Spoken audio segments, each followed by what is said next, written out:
This is a reading from the Notebooks by Maria Valtorta, 1944, June 22nd. On emerging from an 8.5-hour coma, I wake up this morning at 6:30, and I hear a cannon as the first greeting of the day. Rather, many cannons firing from the nearby heights, contradicting the easy optimism and gratuitous assertions of those who said that here, since it is a mountain basin, there was no artillery, and we were thus safe. Fine, let's struggle on. I repeat what I have already said since April 16th, in Albus Sunday, the day when, at 5 p.m., I heard about this place as an evacuation residence preferable to others. In Saint Andrea di Compito, see note 312, I will feel less safe than elsewhere, and will be afraid of everything. So it is. I am afraid, and horrified at dying here, and pained, greatly pained at dying without having you near, meaning Father Migliorini, the only one among men who gives me the comfort I need, spiritual comfort. The others are of use to Maria as flesh, and Maria as sentiment, but I now see flesh and sentiment as clothing thrown over the true self, and my own self is now reduced to spirit alone, and it lacks your help. I hoped so much to see you in these days, to say so many things to you, and to express my thanks for all the good you have done to my soul. You have brought me Jesus. I don't mean Jesus as Eucharist. Any priest brings him. I mean Jesus in my own way. Your presence and your care have put me in a position to understand and see what before I did not see in the wilderness which was in me and which I was trying to root out on my own. But I was doing little on my own. It was a big mistake and a great cruelty to have separated me from the one who kept me so peaceful in God. God is not present where there is a storm, and even if he sees that the storm is not originated by us, and thus glides over the stormy sea of our hearts, his voice and his face are perceived poorly, with great effort, amidst the clouds and uproar of the winds and waves. Since I have been feeling quite ill since June 19th, and am thus in the most unfortunate condition to overcome the anxieties and fears hanging over us, which we absolutely must go through, I think I will not hold up, and I will have to depart without seeing my house again, and having you near. Even if I had the whole world around me, I would be in silence and the void, as if in a desert, for I would not have the word which helped me so much. Yours. This is a great, very great sacrifice, and only God knows how much it costs me to endure it. In any event, thank you for everything. Marta knows what to do.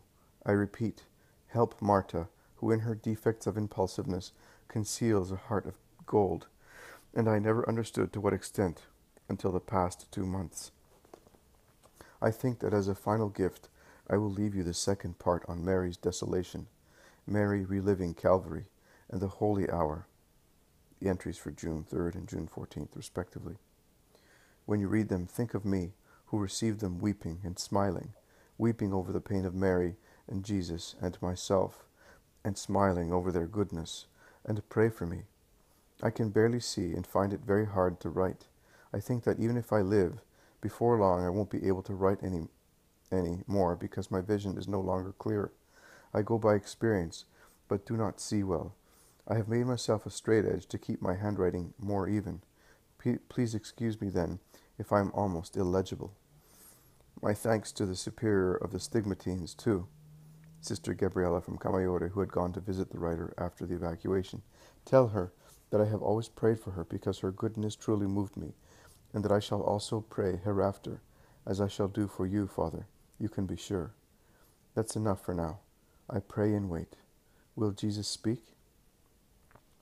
Later at noon, Jesus says, You see, Maria, another person who found himself in your state of mind would sin much more and suffer spiritually much less, because in you, even the fear that suffering may lead you to bring pain to me is suffering. Therefore, I have already told you, perhaps on May 12th, you think you are in hell, or nearly so, whereas you are in paradise. What is the only concern of the blessed? To keep themselves fixed in God, their love, and with much greater effort, since the flesh and the human mind are clinging to your spirit. Aren't you doing the same thing? The true life enclosed in man, that is, the spirit, is made in the likeness of God. It thus does not know relative measures and tends towards the infinite and the perfect. And in its tendency, the more it approaches him, reflecting the divine likeness in itself like a clear mirror, the more it hates what is not like God. Therefore, even the shadow of an imperfection, or the suspicion of lukewarmness, cause it more horror than a serious sin in a Christian, in name only, and atheism in someone without God. The fact is that you continually receive the guest who is your Father and Lord, and in knowing him in his light you see who you are, and you humble yourselves to the point of annihilation, saying, "How do you, Lord, come to me? I am not worthy to have you." But it is precisely because you feed on this loving humiliation that the divine guest comes and makes his dwelling in you. He there finds love, humility, and an upright will. And what else does God want to love you? Nothing. He knows that you cannot give more as long as you are down below. But he also says to all of you, and to you personally, your anxiety will cease only when you, a finite creature, fuse yourself to the infinite. The struggle will then be over. The fear of not pleasing me, affliction over your condition, do not fear. I let you rave. I am not afraid of your ravings, because I know what they are and why they are.